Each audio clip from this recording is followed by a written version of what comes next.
Let's start with a very interesting Reddit story from Bright Glaive. Entitled, Neighbor Complains About Our Noise. Ends up losing $8,000. Sometime around 2002, my wife and I moved into an 1,100 square feet condominium with 3 bedrooms and 2 baths. We were very fortunate to get this condominium as a second owner, and we paid only $114,000, $6,000 more than the original price. Our condo was on the 3rd floor, and all rooms were carpeted throughout the condo with only one small 4x4 square of linoleum inside the front door to the outside breezeway. This will become important later. And yes, even the bathrooms, kitchen, and dining room were carpeted. The front door opened to a large open space with vaulted ceilings with the great room to the left, and the dining room and kitchen to the right. The kitchen area was separated from the great room with a wall that had a cutout over the kitchen sink, and we had a long hallway directly going out of the great room to all the bedrooms and straight in front of the front door. We got to know some of the neighbours and got along well with most of them. The neighbours directly below us were a young couple that were attending university and were nice and cordial with us. Shortly after they graduated, they rented out their condo to her brother and his college friends. The brother was a decent guy, and we mostly had no problems, except for one of his birthdays, where their music and boisterous conversations and happy birthdays, etc., kept us up until 4:30 a.m. in the morning. My wife and I returned the favour by blasting our music the very next morning at 8:00 a.m. But we talked a couple of weeks later and all had a laugh about it and never had any real problems after that. Between 2004 and 2006, we changed all the flooring in the kitchen and dining room to ceramic tile, including the area in front of the front door, to avoid having to pay for carpet cleaning in the dining or kitchen area due to spills or our young daughter throwing food on the floor from her high chair. In 2007, our cordial neighbours sold their condo to an older newlywed couple, late 20s to early 30s. Now, if anyone has lived in between a first and a third floor condo or apartment, you will know that it is the worst place to be if you expect silence. With kids or music, you will always have some noise that filters through the floor or ceiling. I don't know what they were thinking or expecting when they moved in there. I was blissfully unaware that the condo had been sold until one day, about a month later, I brought home a powered subwoofer and hooked it up to my home theatre sound system, around 6 p.m.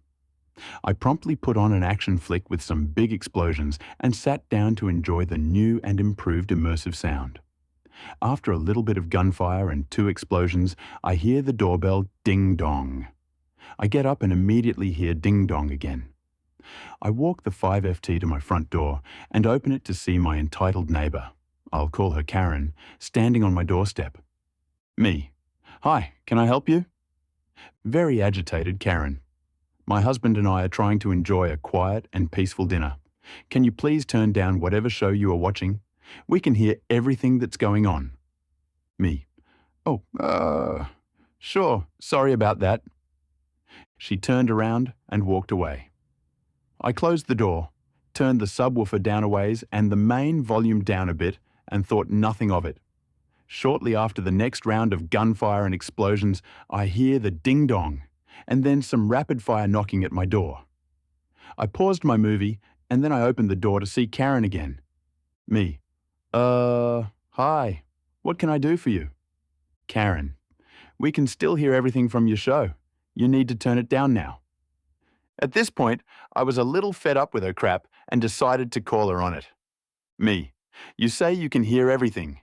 Can you give me some of the last dialogue you heard? Karen. I don't know. I just know you are watching X show. She was totally wrong. Me. No, I am actually watching YYY movie, and here are the last 3 lines of dialogue. And I gave her those lines. Me. It seems you can't hear my movie as well as you are claiming. Karen, with blazing eyes and red in the face. I don't care. It's too loud. You need to turn it down. Me. Actually, noise ordinance says I don't have to turn it down until 10 p.m. Karen, getting huffy. Fine, I guess my husband and I will have to go out to eat to get some peace and quiet. Me. in my most cheerful voice and waving, "Have a good night." I then turned my subwoofer up a little and the main volume back up to its previous level and enjoyed the rest of my movie. The neighbours did end up going out that night for dinner or whatever. At our next HOA meeting, Karen stands up and complains long and loud about the noise. How she can hear kids jumping on the carpeted floor, we had a 4-year-old, and crying, we had a new baby, and hear us walking up and down our hallway, and hear our music and movies and TV shows, and how the Hispanic neighbours on the first floor play their music on Saturday morning so loud they can't sleep in, and argue so loud they can hear every word, etc., etc. This went on for 6 months. Every time she complained, the HOA told her, "If it's between the hours of 8 a.m. 10 p.m., we can do nothing. If it's after 10 p.m. and before 8 a.m., you can call the police."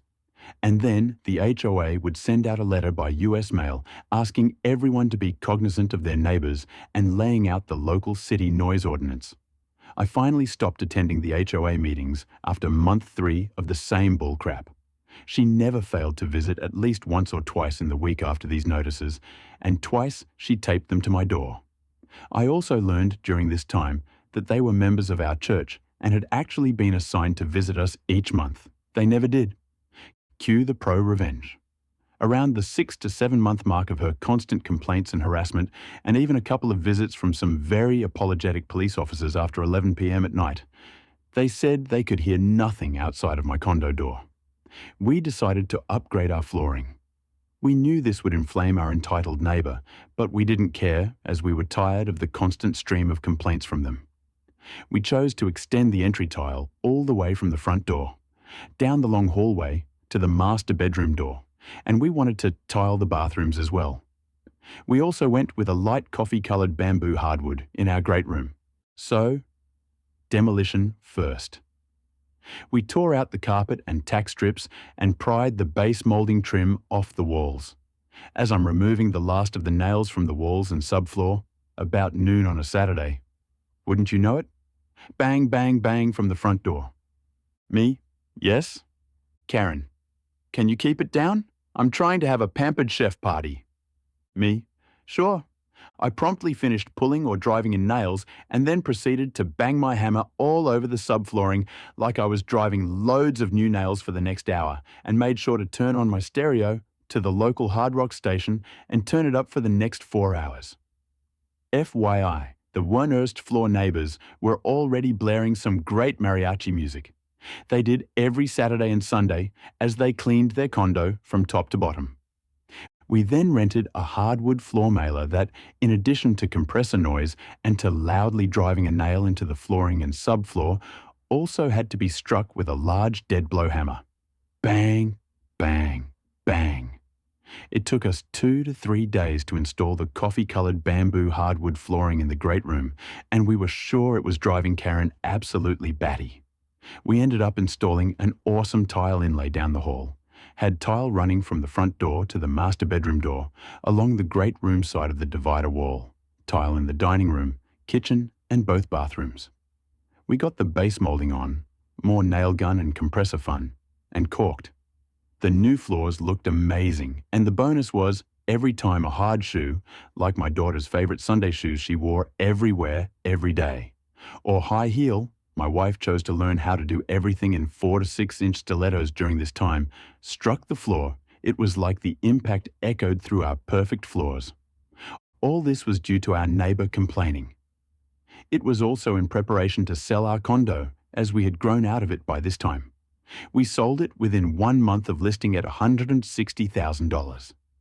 During closing, the real estate agent for the new owners told us that the floors absolutely sold this place.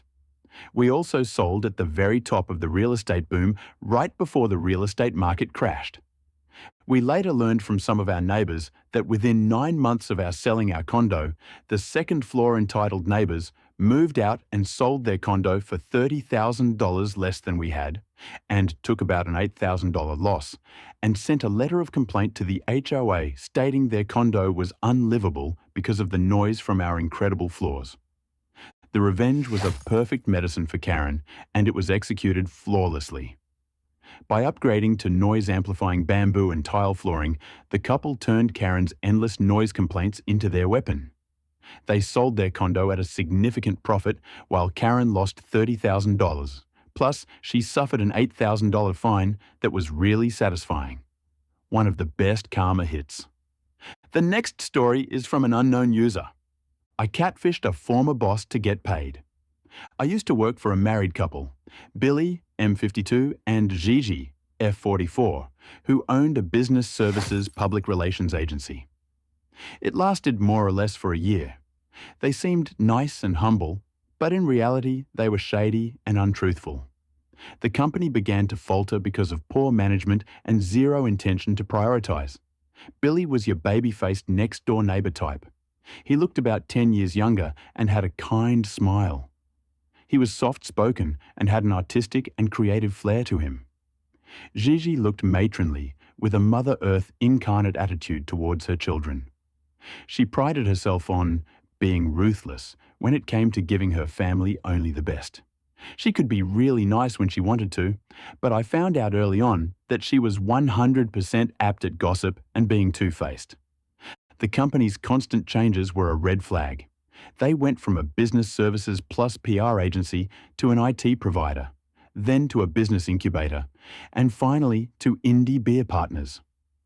What I'm trying to say is that they tried to dip their donut in everyone's coffee, figuratively.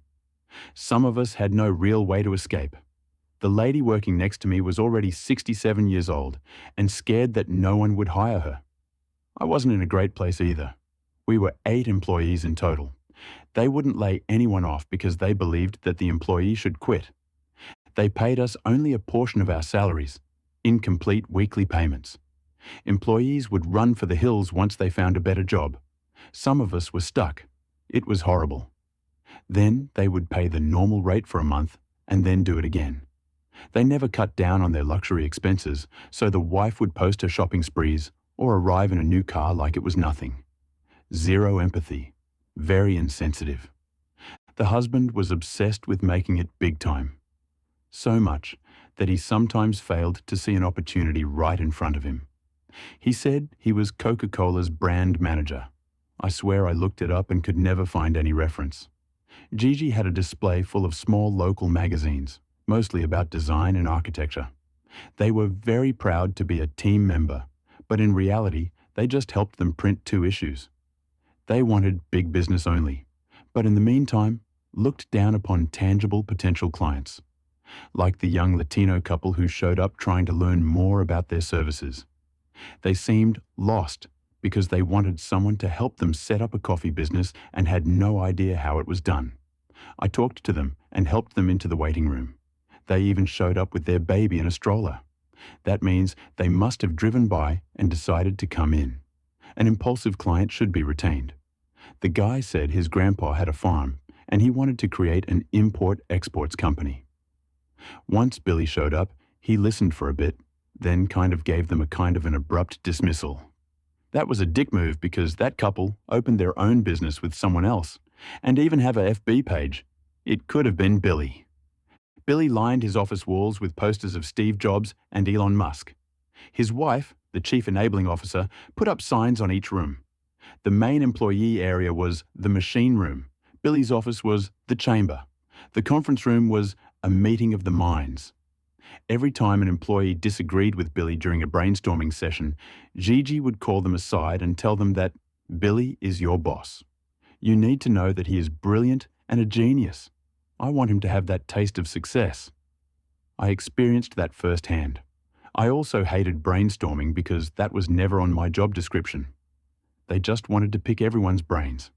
In the meantime, we had to see the Pandora jewelry, the expensive makeovers for their daughters, and the weekend at the spa updates on FB.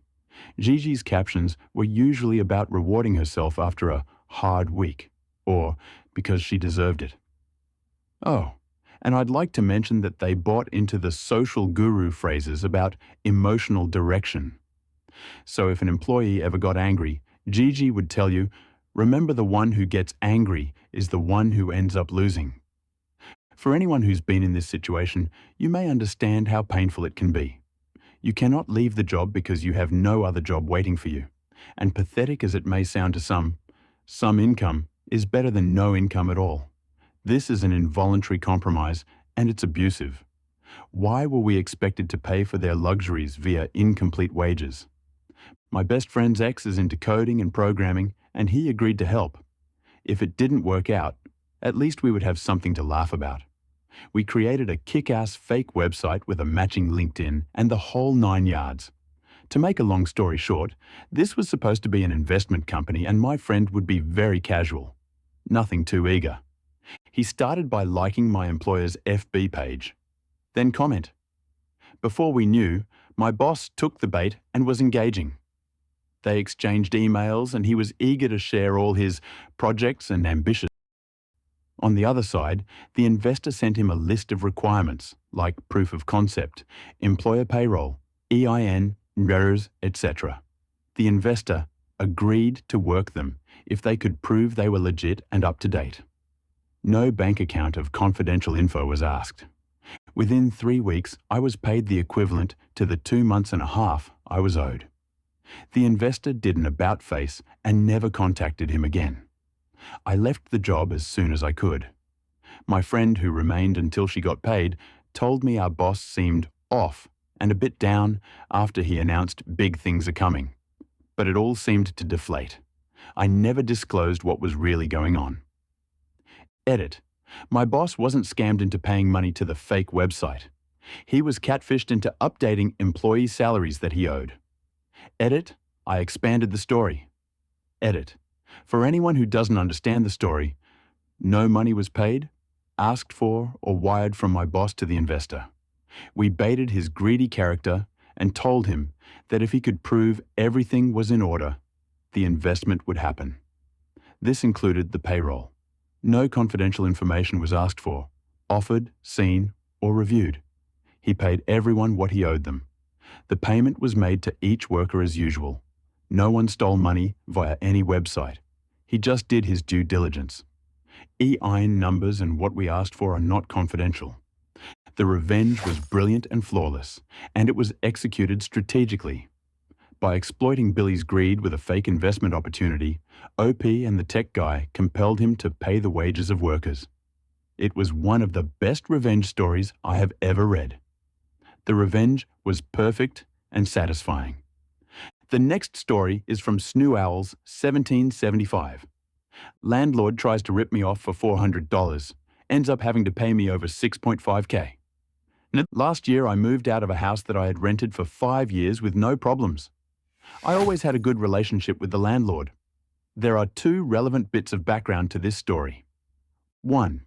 In the UK, where I live, the standard practice when renting a house is to sign a tenancy agreement for a year.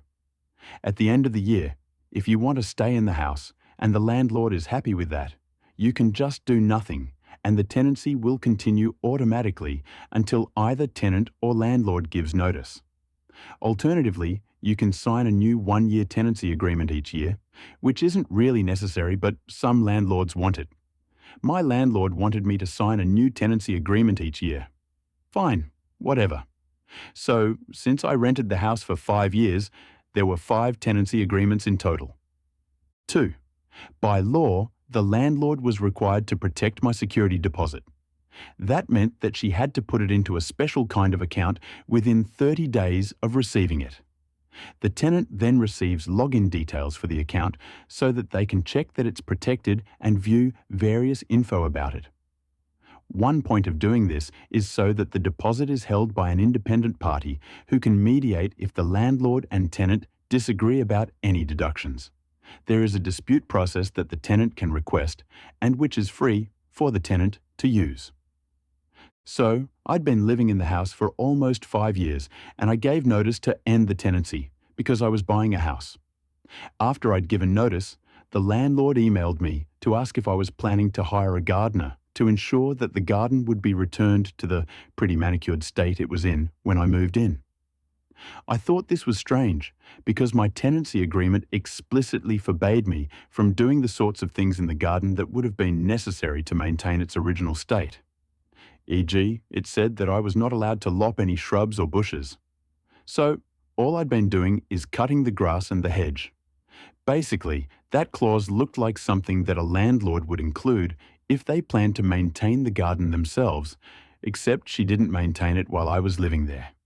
In retrospect, it seems that she didn't read her own tenancy agreement properly. I replied to the landlord's email about the garden.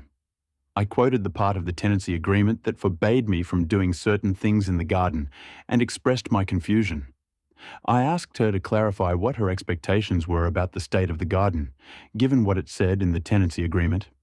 She didn't reply, but a couple of weeks later, I received an email from her boyfriend telling me that the landlord was anxious about the garden and I should ensure that it is returned to the same state as at the start of the tenancy. I replied to him and again asked for clarification, given the wording of the tenancy agreement. He replied saying he'd have the landlord get back to me herself, which she never did. Without any guidance about the garden, I just did my best with it.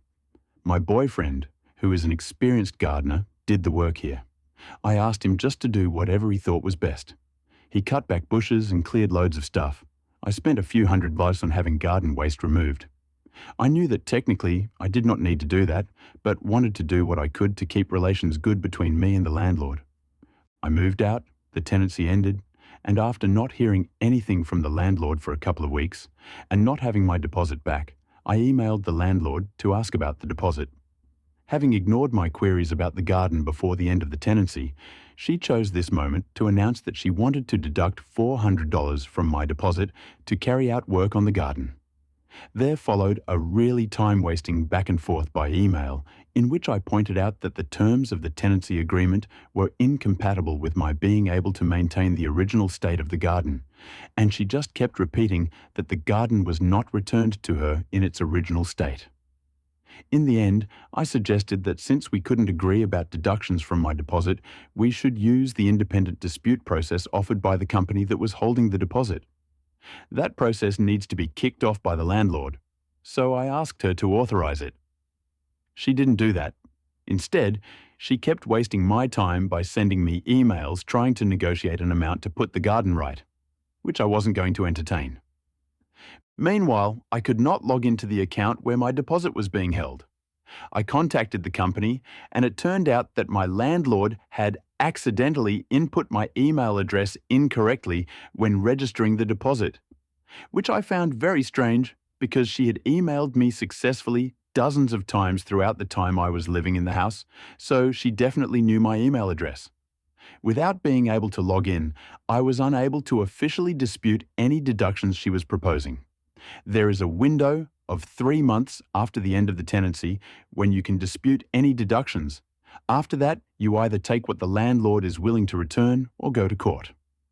Apparently, according to Justice for Tenants, who I contacted for advice, it's relatively common for unscrupulous landlords to register their tenants' details incorrectly in an attempt to make it harder for them to recover their deposits in the time frame available for disputes.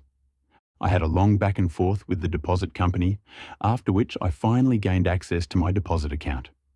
When I got into it, I looked at the info and noticed that the landlord had not protected my deposit until the day after I gave her notice to end the tenancy. That meant she protected my deposit well after the 30-day deadline by which she was supposed to do it by law. There are penalties for landlords that fail to comply with the laws around tenancy deposits. If they break the rules and the tenant takes them to court, they have to return the full deposit plus between 1 and 3 times the amount of the deposit as compensation. Also, they are not allowed to make any deductions from a tenant's deposit if they haven't complied with the law. I emailed the landlady a bit more firmly than I had previously. Things had been cordial, but increasingly frosty. I pointed out that she could not make any deductions from my deposit because she had not complied with the law. She responded by sending me quite a tantrum, insulting email, and authorizing the return of my full deposit. So, yay for the deposit back. But what a bitch insulting me when I hadn't done anything wrong. I was pissed off by the fact that she tried to rip me off and wasted hours and hours of my time trying to sort this out. Not to mention the stress. Just seeing an email from her land in my inbox caused my stomach to flip by this point. This is when things started to get a bit more exciting. As I said above, landlords who don't comply with the law around tenancy deposits have to pay between 1 and 3 times the value of the deposit in compensation, plus return the full deposit if they get taken to court. The documentation from the tenancy deposit scheme proved that she had broken the law. I'd already had my deposit back, but it was clear that if I took her to court, I would receive a minimum of that amount again. Except, of course, I didn't have just the one tenancy agreement with her. As I already mentioned, she had insisted on my signing a new tenancy agreement every year. So I'd had 5 tenancy agreements in total. I spent a few hours checking the law and going through old emails and documentation, and it turned out that she had failed to protect my deposit correctly in all of the 5 tenancies I had with her. I had a ton of documentation to prove that. That meant that, if I took her to court, I stood to receive a minimum of not 1, but 5 times the amount of my original deposit, over $6.5K. It would cost me a couple of $100 to take her to court, and I was 100% willing to do that. In fact, at this point, I was relishing that prospect. In order to take her to court, I first had to send her a letter before action, in which I set out my complaint against her and gave her an opportunity to make an offer to avoid going to court. I had a barrister friend who was helping me out at this point with advice, for free.